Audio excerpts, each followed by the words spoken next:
Welcome to the Surrender Spectrum, in tune with Travis Anthony Johnson.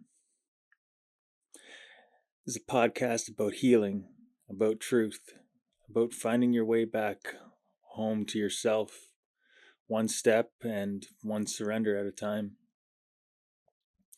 Today's episode is one of the most personal, humbling, and liberating ones I've ever shared.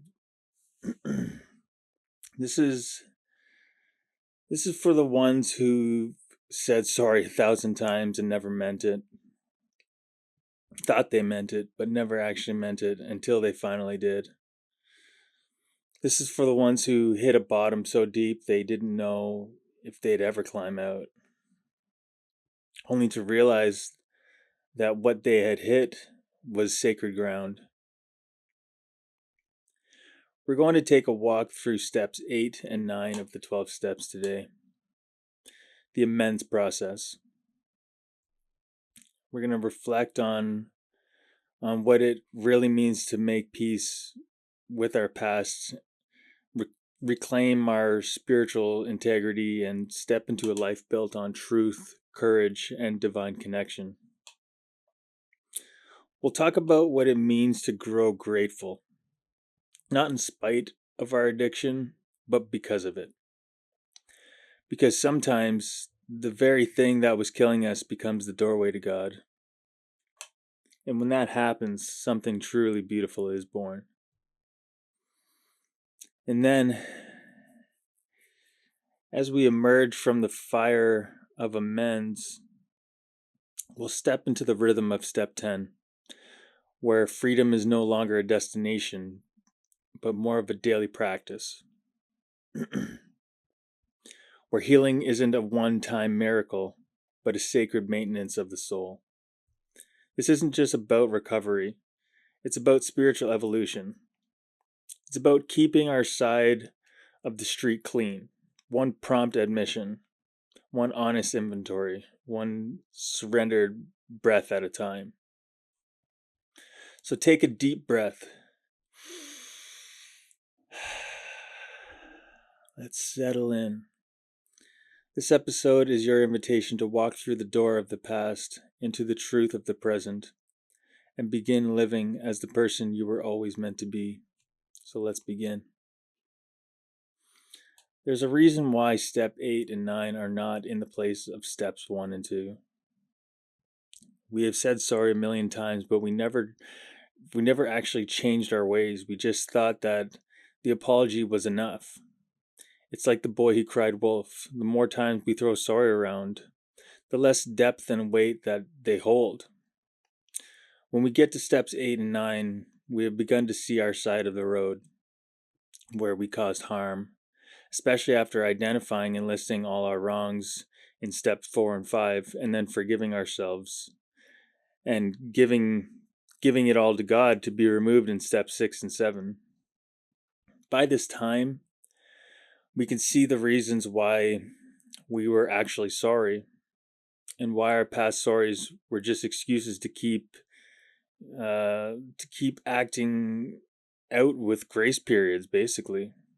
In step 7, we learn the power of God, so we can truly be grateful for the identification of our wrongs for each person that we intend to make an amends to. We make it about listing our wrongs and showing accountability. It's about surrendering our ego, which just wants forgiveness so that it can move on.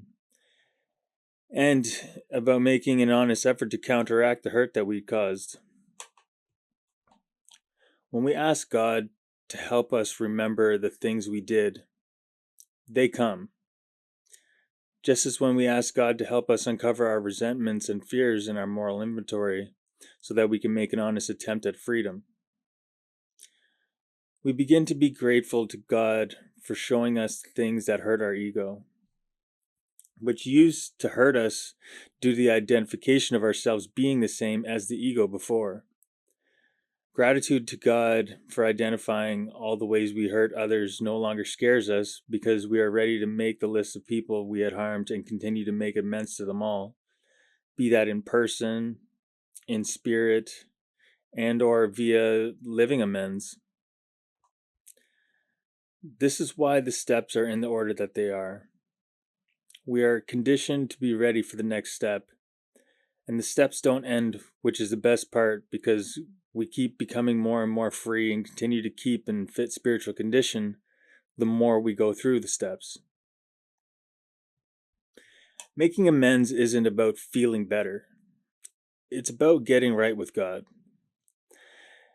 and the people we left scattered in the wake of our self-will run riot. We don't make amends to earn forgiveness.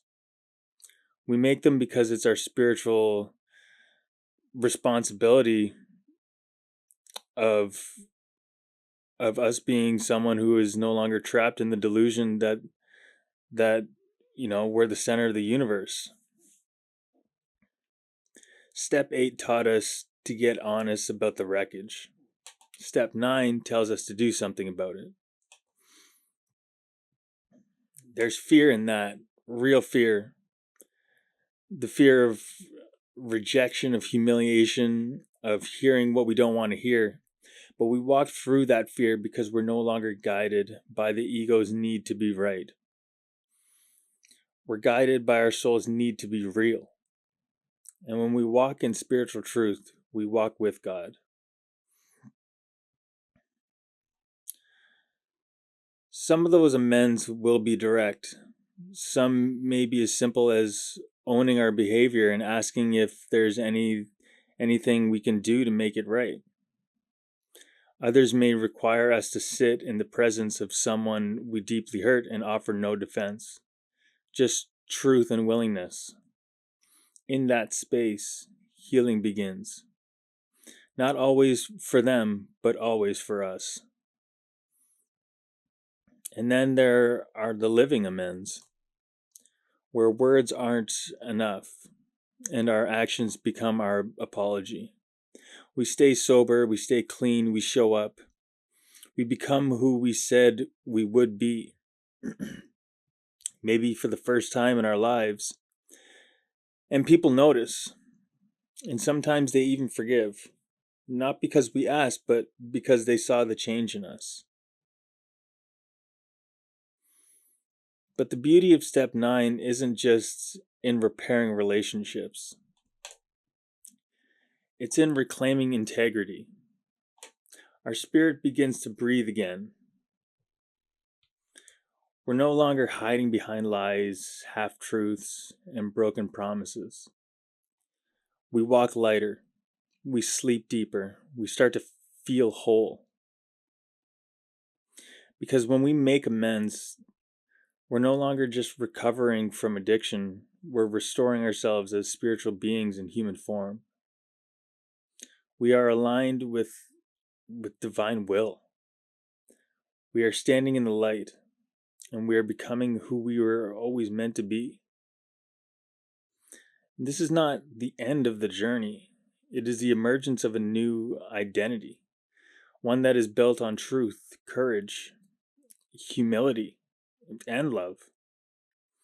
The amends process doesn't just clean our side of the street, it expands the entire neighborhood of our consciousness. And just like that, peace begins to live in us. The freedom in which we get when we clear the wreckage of our past is of a peace that I never even knew was possible. It makes you believe that the suffering that we lived had a purpose in our great awakening. It's like when I heard people in meetings say, "Hello, my name is so and so and I'm a grateful alcoholic," or "I'm a grateful addict." And when I was fresh to the rooms of AA, I would get resentful and say, how dare you be grateful to be an alcoholic? Don't you know that alcohol has ruined my life? Do you know that alcohol is killing me? You son of a bitch.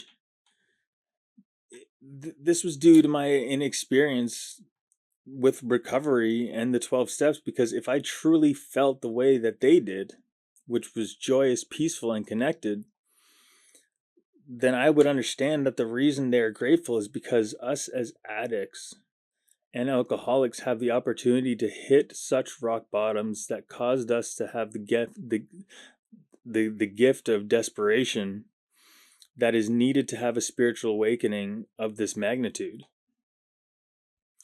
The very thing that was killing us was the reason why we found our higher power and began connecting to the source of all that is. We stood at the genesis of a new way of life and realized that we were no longer alone. In many cases, post amends to others whom we had harmed sparked better, more genuine relationships with those exact same people who we had put in harm's way. Not to say that they needed to suffer for us to find peace, because it is an unfortunate transaction, but in many cases, it does build a stronger bond between those in which we love. In other cases, it begins to open up the hearts of those affected by allowing them to show a new side of forgiveness. Oh, thanks Starbucks for offering me a deal and getting double the stars. All right.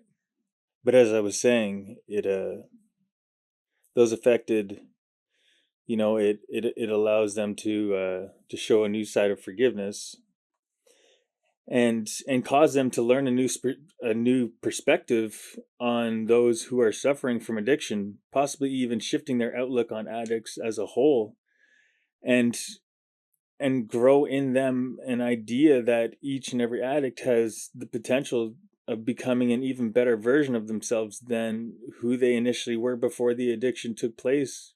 Because as we have learned in the surrender spectrum, people with addiction suffer from a pre-installed spiritual malady, a void within them that caused them to seek escape through drugs and alcohol.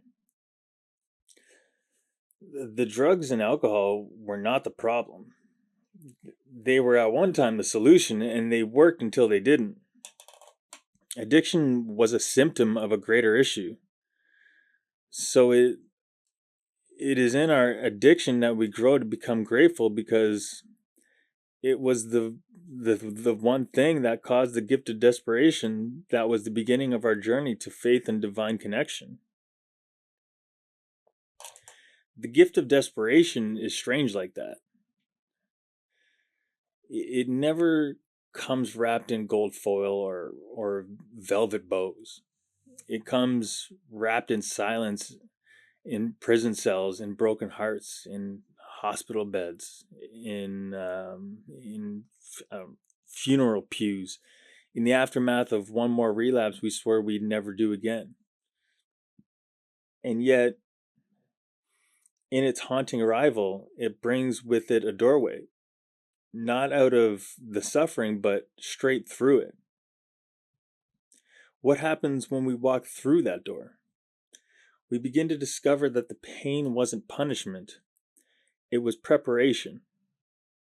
That the void we tried to fill with every substance, person, or distraction was actually a sacred invitation to go deeper than we ever thought possible.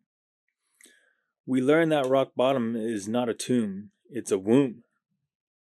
A sacred place where something old dies so that something sacred can be born. And what is born? It's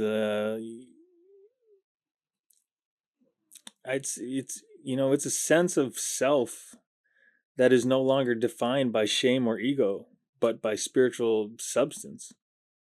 We begin to uncover piece by piece who we truly are without the mask of addiction. And it hurts at first. It's raw. Kind of like a snake shedding old skin, but underneath is the beginning of something real. Something that has been waiting for us all along. That's when gratitude begins to take root. Not the hallmark kind, not the toxic positivity that denies the depths, but the kind of gratitude that says, I'm grateful not because it was easy, but because it was worth it. And we become grateful not for the destruction itself, but for what it revealed. That beneath our pain was potential, beneath our failures was forgiveness, beneath our desperation was a divine calling to become more than a label, more than a diagnosis, more than a statistic. Recovery shows us that we are not broken beyond repair. We are broken open to be rebuilt with God as the architect. And that's when we realize something wild, that our scars are not signs of shame. They're sacred symbols of survival. That each amends we make, each wrong we right, each honest inventory we take, it stitches a new story into the fabric of our being. It's a story of redemption, a story of reconnection, a story of resurrection. Because as we heal, we do something holy. We give others permission to do the same. We become living proof that transformation is real, that grace is available, that God is not far away. God is in every breath we almost lost. So yes, today I too can say I am a grateful addict. Because I know that addiction was not the end for me. It was not the end of me. It was the beginning of the greatest journey I've ever walked, the path back to myself, the path back to God, the path of surrender. Now let's integrate the triad of patience, vigilance, and willingness. Let's begin with patience. Because if you're anything like me, the moment that you write step 8 list, your spirit wants to sprint. Let's just do it. Let's make the amends, check the boxes, feel better, and move on. But amends isn't a sprint. It's not a checkbox, it's a soul offering. Patience reminds us that timing matters, not just for us, but for the person we harmed. Just because we're ready doesn't mean they are. Just because we want to make peace doesn't mean they want to hear us yet. And that can hurt, especially when we're new to this way of living, when we finally found the courage and the door doesn't open.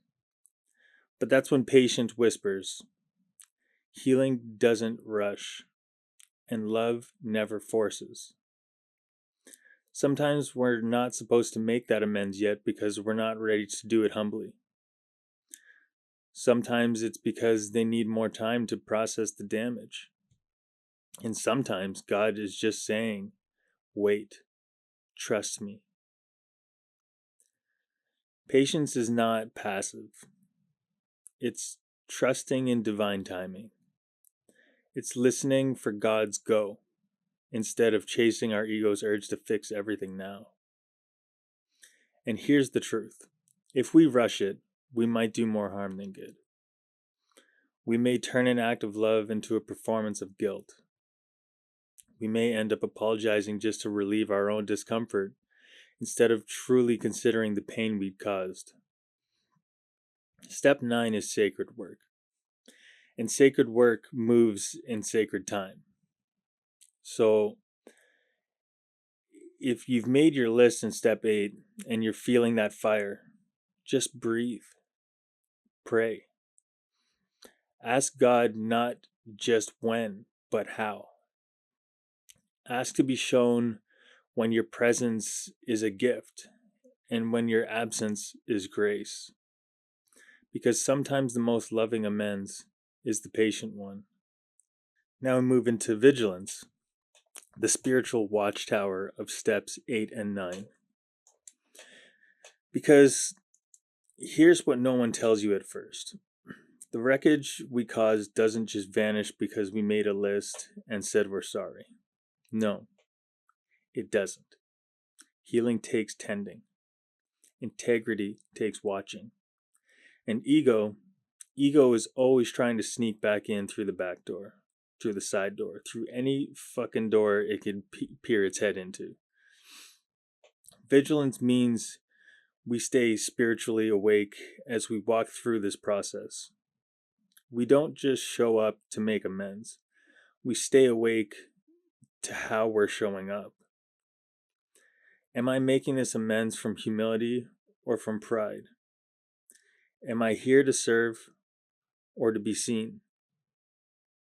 Am I using this apology to secretly manipulate, impress, or control the outcome? These are the questions vigilance asks. Because even in step 9, even in our best intentions, ego loves to disguise itself in spiritual clothing. Vigilance strips that away. It's the inner voice that says, stay clean, stay honest, stay rooted in God. Vigilance is what allows us to pause before we speak, to check our motives. It's what helps us catch ourselves when we start rehearsing what to say so they'll like us again, instead of asking how we can truly make things right. And vigilance doesn't end when the amends is over. No, it deepens. It watches how we treat them after the apology. It notices if we slip into old patterns. It listens for the tone of our voice, the posture of our heart, the stories we tell ourselves afterward. Because the truth is, a real amends doesn't live in the moment. It lives in the aftermath. So we stay vigilant. We watch for resentment.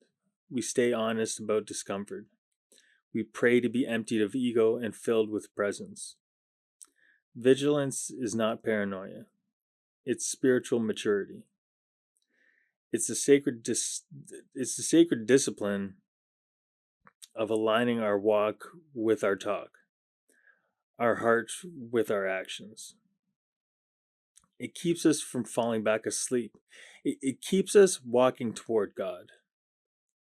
Now we arrive at the heart of transformation, willingness. Willingness is the spark that lights the fire of every amends. Without it, step 8 is just a list, step 9 is just an idea, and recovery is just a theory. But with willingness, everything changes. Willingness says, I'll do what's right, even if it's uncomfortable, even if I'm scared, even if it doesn't go how I want. It's not about being fearless. It's about being willing to walk through fear because something greater is calling you. It's the decision to stop protecting the ego and start protecting the soul. Willingness is what gets us to pick up the phone, to show up at the door, to write the letter, to ask God, where would you have me go? What would you have me say? And who do I need to become to make this right? It's powerful, but it's also gentle. Willingness doesn't force, it doesn't rush, it invites. It says, I'm willing to be wrong, I'm willing to grow, I'm willing to lay down my pride to build something sacred. And that's the secret.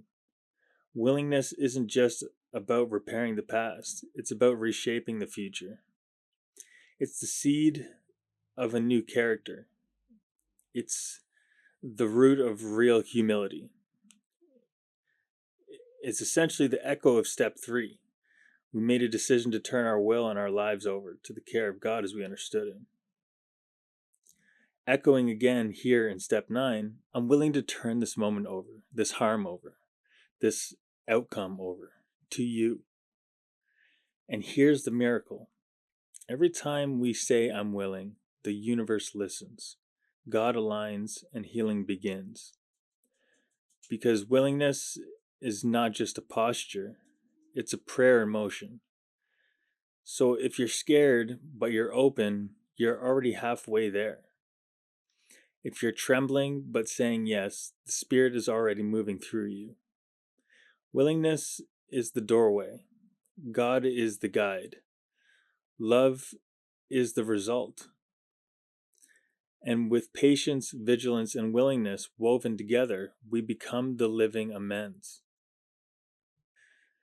So we've sat with patience, we've stood watch with vigilance, we've opened the door with willingness, and now we arrive at the result, love. And not just any love, but divine love, the kind that doesn't need to be earned, the kind that isn't measured in how others respond to our amends, the kind that was waiting for us underneath the shame the entire time.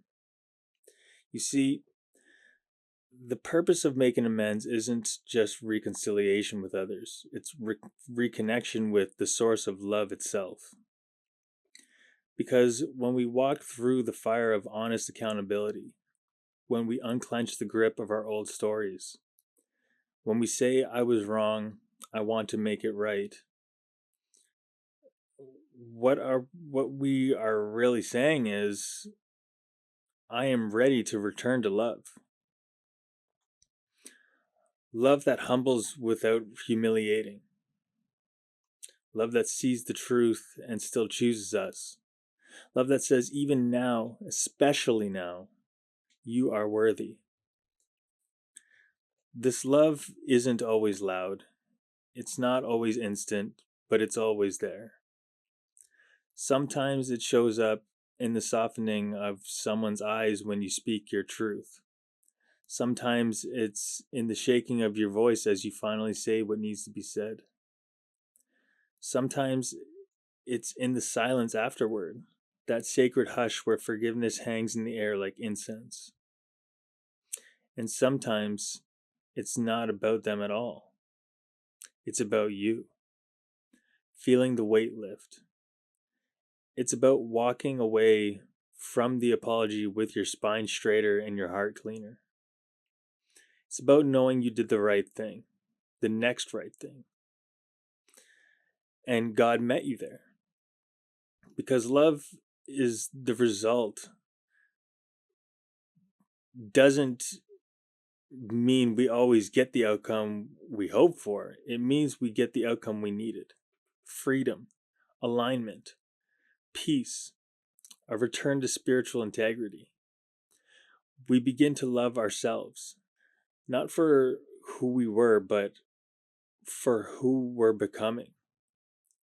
We begin to see others, not as enemies of our past, but as mirrors of our evolution. We begin to see the world through the eyes of grace. And that is the result. Not applause, not perfection, not approval, but love. And love, my friend, is always enough. Once we've walked through the fire of steps 8 and 9, once we've cleared the wreckage, repaired the broken bonds, and started to taste the peace that only honesty can bring, the question becomes, how do we stay free? Because freedom, like recovery, is not a one-time event. It's a daily practice. And this is where we enter step 10. Continue to take personal inventory, and when we were wrong, promptly admitted it. Step 10 is like spiritual maintenance, the kind that prevents rust from returning to the soul. It's the principle of continuation, the practice of awareness, and the courage of course correction. You see, the old us would let wrongs build up like dust in the corners of a house we never planned to clean again. But the new us, the one who knows what it's like to live without peace, begins to treasure cleanliness. Not perfection, but clarity.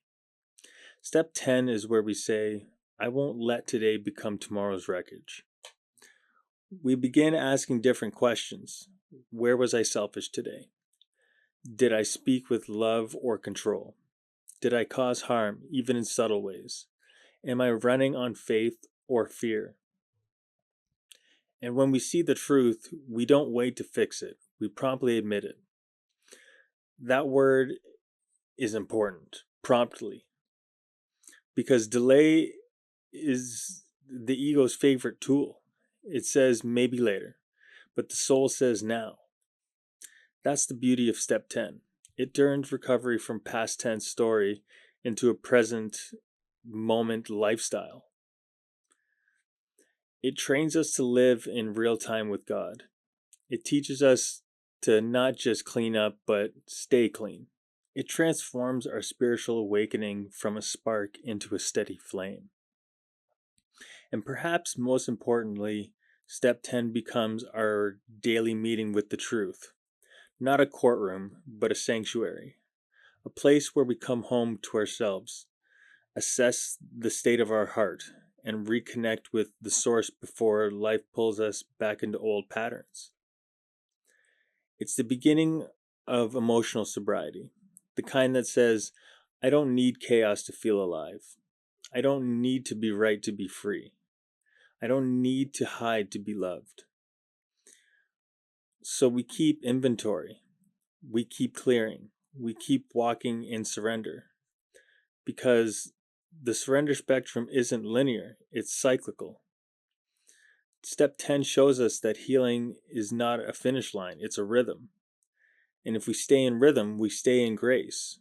So today, we pause, we reflect, we breathe, we admit, we align. And just like that, we stay free, one honest step at a time.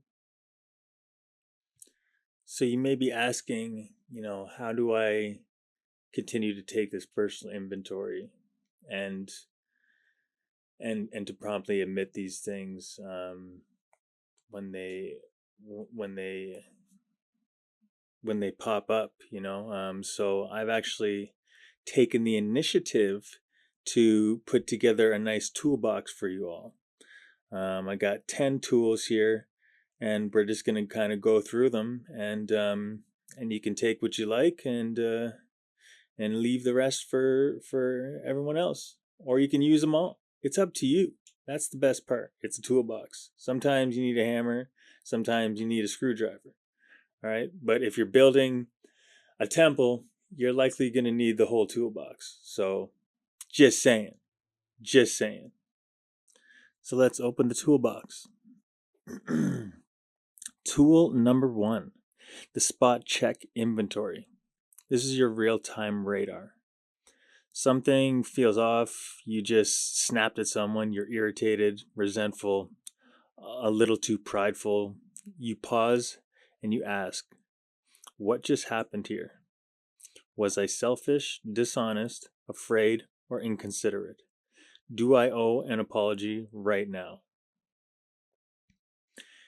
You don't need a journal. You don't need a room full of people. Just the willingness to call it out and course correct on the spot. This is spiritual agility, the ability to stay emotionally current. Not perfect, not robotic, but honest. Tool number 2, the daily written inventory, aka the 10th step review. At the end of the day, or midday, or whenever you can, sit down with paper, phone notes, voice recorder, whatever works. Ask yourself, where was I resentful today? Where was I fearful? Did I cause harm? Where was I selfish or self-seeking? Where was I of service? Where did I see grace? This isn't about guilt tripping yourself. It's about staying spiritually clear. This is how you prevent emotional clutter from piling up. Think of it like brushing your soul's teeth before bed. Tool number 3, the prompt admission prayer. When you mess up, not if, but when, don't let shame stall the process. Pause and say something like, God, I was wrong. I acted from fear, not love. Help me to make this right. Not from guilt, but from grace. Remove my ego and let me walk back into this moment with humility and honesty. Then, go make it right. A text, a phone call, a hey, I realized I was short with you earlier. That's on me. Small moments, sacred power. This is step 10, lived out loud. This is accountability that breathes love. Tool number 4, the watchtower practice. Every morning, ask God, what do I need to watch for today? What defect is crouching at my door? What fear is likely to show up in disguise? Then watch. The ego doesn't like to be watched. It operates best in the dark. But when you watch, you weaken its hold. Vigilance becomes protection. Awareness becomes armor. Tool number 5, the truth buddy. Have someone, a sponsor, a friend in the program, a spiritual companion who you check in with often. Not to vent, not to gossip, but to report the truth. You don't wait for things to spiral. You say, I was triggered earlier. Here's what I saw in myself. Or I think I need to apologize to someone, but my pride is in the way. Or can you help me check my motives? The ego hates this, but the soul thrives on it. This tool turns step 10 from a solo act into a shared rhythm. Tool number 6, the 3 R's. Recognize, remove, and repair. Think of this as your step 10 flow state. Recognize the defect, remove it by asking God for help, repair the damage if needed. That's it. You can do that in 60 seconds. In a hallway, on a walk, during a pause between texts. Step 10 is portable. It travels with you. Tool number 7, the nightly ritual.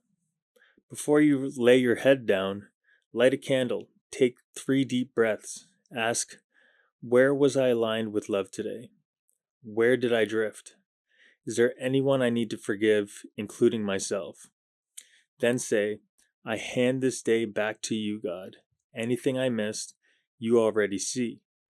Thank you for the grace to begin again tomorrow. This is not performance, it's peace. Tool number 8, the living amends tracker. Keep a small list, private, sacred, of the ways you're living your amends daily. Are you showing up differently in that relationship you harmed? Are you being honest where you used to manipulate? Are you listening more than you speak? Are you remembering to pray instead of control? Every check mark on that list is a sign of transformation, and every act of living amends is a stone laid on the path of spiritual rebirth. Tool number 9, pause, pray, play it through. When the heat rises, temptation flares, or you're about to act out of ego. Pause, pray, then mentally play it through. If I say this, what comes next? If I go there, what happens? If I let this resentment stew, where does it take me? This tool gives you the gift of foresight, the ability to choose peace over impulse. That's spiritual wisdom in action. Step 10. Not step 10, we're on step 10. Tool number 10, the step 10 mantra. Here's the phrase you can whisper to yourself anytime you need to reconnect. I stay clear. I stay honest. I stay free. God, show me the truth and give me the courage to live in it. Say it in the car. Say it in conflict. Say it in silence. Say it in celebration. Because step 10 isn't just about cleaning up what's wrong. It's about protecting what's right. So a final thought on all of this, step 10 is not a burden. It's a liberation tool. It's the practice that says, I care enough about my peace to maintain it. It's how we keep the channels between us and God clear. It's how we live without building new wreckage. And it's how we build a new character, one day, one breath, one honest moment at a time. So pack these tools in your spiritual toolbox. Use them often. sharpen them with prayer, and share them freely. Because a spiritually fit life isn't built all at once. It's built one tool at a time, used in the direction of love. Now, we reach the point of 40 minutes, and you know how it goes. It goes like this: stay surrendered and stay in tune. I look forward to talking with you all again. Thank you. Peace, love, unity. Take care.